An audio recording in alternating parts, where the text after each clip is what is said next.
Hello ladies and gentlemen, it's your boy Beaky, and let's talk Spider-Man Miles Morales spoiler-free for next generation on the PlayStation 5.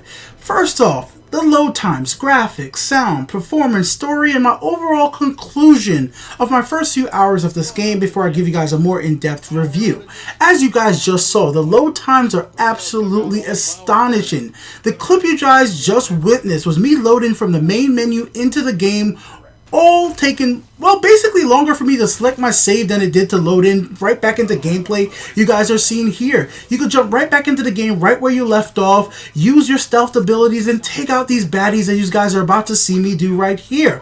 I'm personally playing with a disc copy on the PlayStation 5, and even when you play with the disc copy and you go into rest mode and have to load the game back up from rest mode, it could jump right back in just a few seconds. The game is absolutely astonishing with how fast it's able to load between area. Load times are almost non-existent in the open world. You're able to zip through Manhattan like it's just an absolute breeze.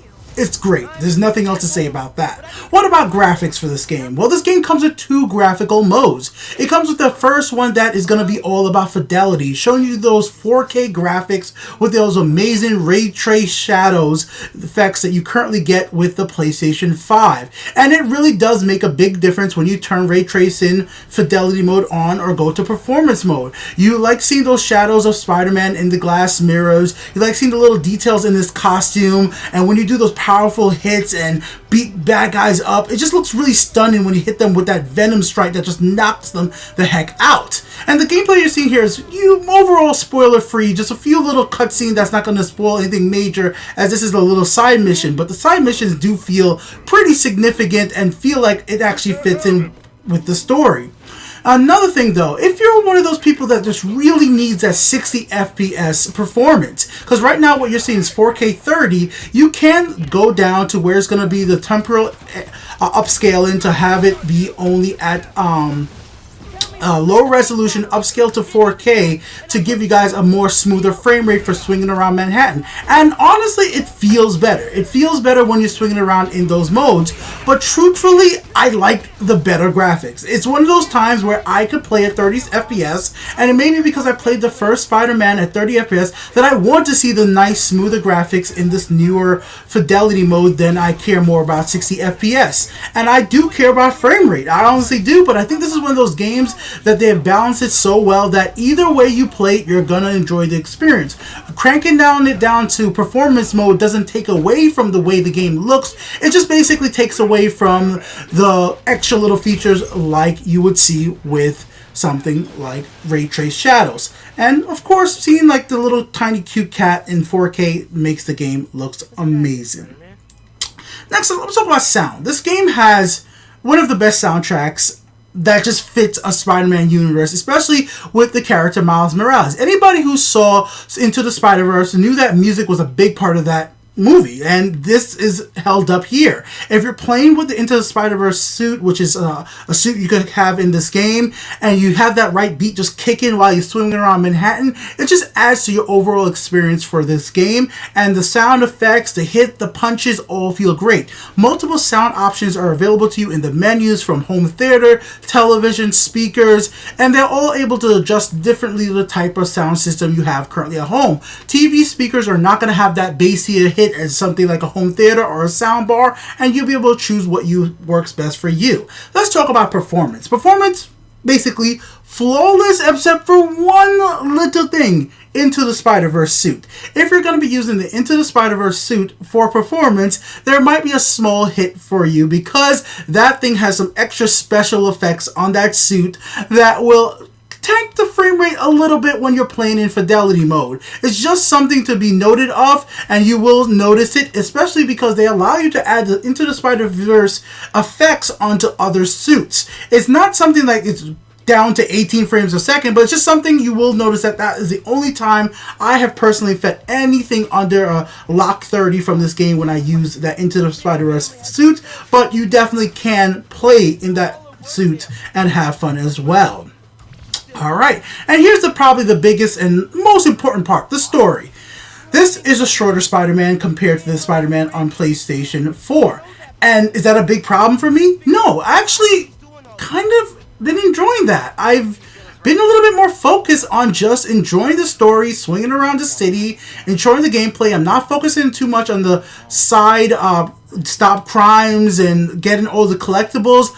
I want to see what's next up happening with Miles Morales, his family, his friends, and it's kind of this little vibe right now because it's Christmas in this game. That's the type of winter type event that's going on.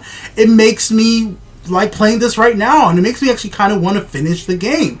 The game story is estimated to be around 12 hours. Could be longer for some, shorter for others. If it's me, it's probably going to take me around 15 because I'll spend a good 30 minutes just swinging around the city and having fun doing that. I've been engaged with the story. It's not something like heavily focused immediately on some big well-known Spider-Man bad guy, but it doesn't seem to fail because of that. In fact, it's a more personal story to Miles Morales. And I think that's something that they did very smart here. By connecting it to something more personal to the main character, it makes it have more of a deeper and heavier weight and makes me want to see the story out more than I would if it was just like, hey, Doc Ock is here and I have to stop Doc Ock. It's not that that's a bad way to go around the story. It's just a different approach, and I actually like that approach. Especially with the combat and the skills that Miles Morales are significantly different than the way that, you know, our regular Peter Parker had. The combat feels different.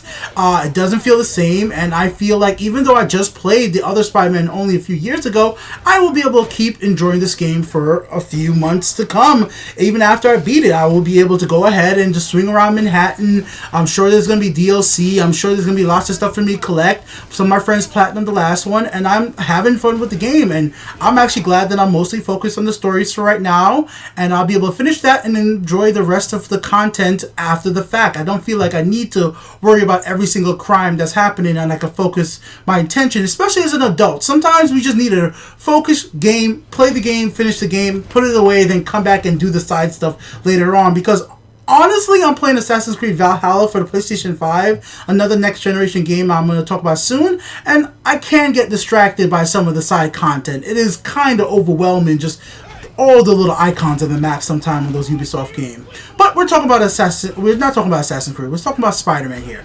Overall, this game is a next-generation console and a next-generation platform. If you looked at any comparison videos on graphics, anything related to load times, there's just these little bells and whistles with the controller, the story, everything just makes this enhanced. Like, you know, hearing the right vibration with the haptic feedback with the controller makes it just feel so good. So I definitely highly recommend you guys pick this game up if you're getting a PlayStation 5. And even if you have a PlayStation 4, you can pick this up and eventually upgrade your copy. It's overall a good game, and I'll have a more in-depth review once I actually go ahead and finish the title. So right now, I can recommend you play Spider-Man Miles Morales.